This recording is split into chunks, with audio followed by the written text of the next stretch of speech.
మీరు కూడా ఆంథ్రోపిక్ తెచ్చిన క్లౌడ్ కోవర్క్ ప్లగిన్స్ గురించి విన్నారా? ఇప్పుడు మీ ఉద్యోగం ఎక్కడ పోతుందో అని టెన్షన్ పడుతున్నారా? అయితే మీరు ఒక్కరే కాదు, చాలామంది ఇదే ఆందోళనలో ఉన్నారు.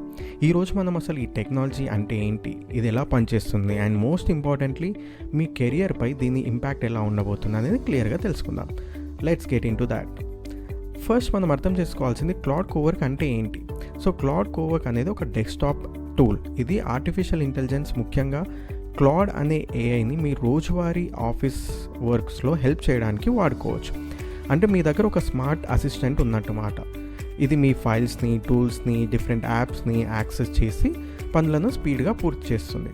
సో ఇది ఎలా చేస్తుంది అంటే, ఫస్ట్ మనం కోవర్క్ని ఇన్స్టాల్ చేసుకోవాలి.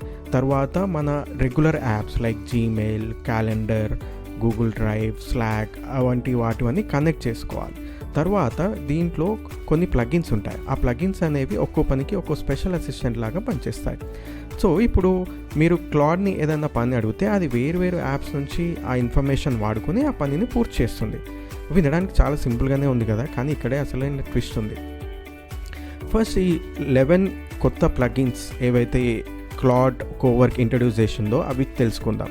సో ఫస్ట్ వచ్చేసి ప్రొడక్టివిటీ. మన టాస్క్లు, regular calendars, to do list అన్నీ ఇది మేనేజ్ చేస్తుంది. Second one enterprise search. So మన కంపెనీలో ఉన్న డాక్యుమెంట్స్ని అన్నీ సెర్చ్ చేసి మనకు కావాల్సిన సమాచారాన్ని ఇది వెతికి పెడుతుంది. థర్డ్ వన్ వచ్చేసి మార్కెటింగ్. సో కంటెంట్ రాయడం, క్యాంపెయిన్స్ ప్లానింగ్, క్యాంపెయిన్ మేనేజ్మెంట్, దాంట్లోకి ఇవి హెల్ప్ చేస్తుంది. ఫోర్త్ వన్ వచ్చేసి సేల్స్.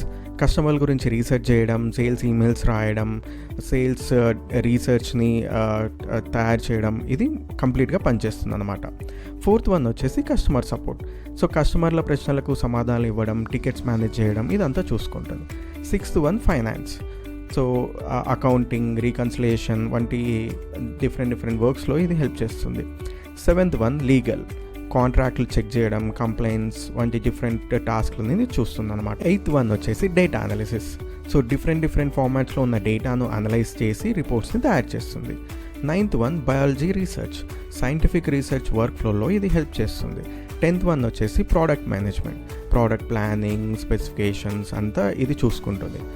11th వన్ వచ్చేసి ప్లగిన్ క్రియేట్. సో దీంతో మన ఓన్ ప్లగిన్స్ని క్రియేట్ చేసుకోవచ్చు అనమాట. సో కంపెనీలు తమ యూసేజ్కి తగ్గట్టుగా వీటిని మార్చుకోవచ్చు. ఈ ప్లగిన్స్ వల్ల ఏఐ కెరియర్స్కి ఎలాంటి ఇంపాక్ట్ ఉంటుందో మాట్లాడుకుందాం. సో ఫస్ట్ వన్ వచ్చేసి సాఫ్ట్వేర్ డెవలపర్స్ గురించి. సో ఇంపాక్ట్ లెవెల్ లో టు మీడియం. ఏం మారుతుందంటే, ఇకపై రెగ్యులర్ రొటీన్ కోడింగ్, డాక్యుమెంటేషన్, చిన్న బగ్స్ ఫిక్స్ చేయడం, ఇలాంటి పనులన్నీ ఏఐ చూసుకుంటుంది. సో జూనియర్ డెవలపర్స్ మధ్య కాంపిటీషన్ పెరుగుతుంది. బేసిక్ కోడింగ్ స్కిల్స్ ఉంటే సరిపోదు, అంతకంటే ఎక్కువనే ఆశిస్తున్నారు ఇప్పుడు. కానీ వాల్యూ దేనికి ఉంటుందంటే, system design, architecture, complex problem solving, business రిక్వైర్మెంట్స్ని అర్థం చేసుకోవడం, మరియు క్రియేటివిటీని ఇంప్రూవ్ చేసుకోవడం, తర్వాత అవసరమైన ఫీచర్స్ని బిల్డ్ చేయడం లాంటి వాటి మీద ఫోకస్ చేయాలి. ఇకపై మార్కెటర్స్ విషయానికి వస్తే ఇంపాక్ట్ లెవెల్ కూడా medium to high. So content రాయడం, ఈమెయిల్ క్యాంపెయిన్స్ ప్లానింగ్, మేనేజ్ చేయడం, ఇదంతా ఏఐకి చాలా ఈజీ అయిపోతుంది. సో రొటీన్ పనులన్నీ ఆటోమేట్ అవుతాయి. కానీ దేనికి వాల్యూ ఉంటుంది అంటే, క్రియేటివ్ స్ట్రాటజీ, బ్రాండ్ విజన్, ఆడియన్స్ని సరిగ్గా అర్థం చేసుకోవడం, కస్టమర్లతో రిలేషన్స్ మెయింటైన్ చేయడం. సో మనం ఇప్పుడు ఎగ్జాంపుల్ చెప్పాలి అంటే, ఒక సింపుల్ కంటెంట్ క్రియేటర్లా కాకుండా కంటెంట్ స్ట్రాటజిస్ట్లా మారాలి. ఇక ఫ్రెషర్స్ విషయానికి వస్తే ఇంపాక్ట్ లెవెల్ వెరీ హై. నిజం చెప్పాలంటే, ఒకప్పుడు నేర్చుకోవడానికి ఇచ్చే ఎంట్రీ లెవెల్ రోల్స్ ఇకపై ఉండకపోవచ్చు. ఎందుకంటే ప్రొడక్టివిటీ విషయంలో కంపెనీల ఎక్స్పెక్టేషన్స్ చాలా హై అయిపోతున్నాయి. మనమే పోటీతో పాటు ఏఐతో కూడా పోటీ పడాల్సి వస్తుంది.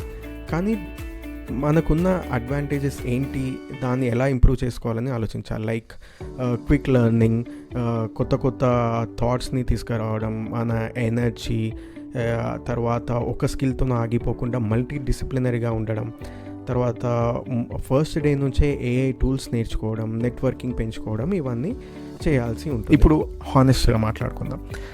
సో జాబ్స్ అయితే మారుతాయి, కొన్ని రోల్స్ ఎగ్జిస్ట్ కూడా అవుతాయి, ఇది వాస్తవం.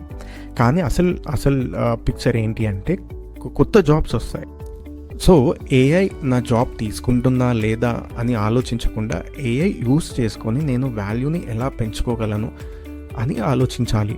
సో సింపుల్ ఎగ్జాంపుల్, కంప్యూటర్స్ కూడా వచ్చినప్పుడు అందరూ ఇలాగే అనుకున్నారు, కానీ అడాప్ట్ అయిన వారు సక్సెస్ అయ్యారు. ఇది కూడా అంతే. సో భవిష్యత్తు మారుతుంది, కానీ ఆగిపోవడం లేదు. ఆ మార్పుతో పాటు మనం కూడా అప్డేట్ అవ్వాలి. సో ఈ వీడియో మీకు నచ్చినైతే లైక్ చేయండి, మరిన్ని అప్డేట్స్ కోసం సబ్స్క్రైబ్ చేసుకోండి.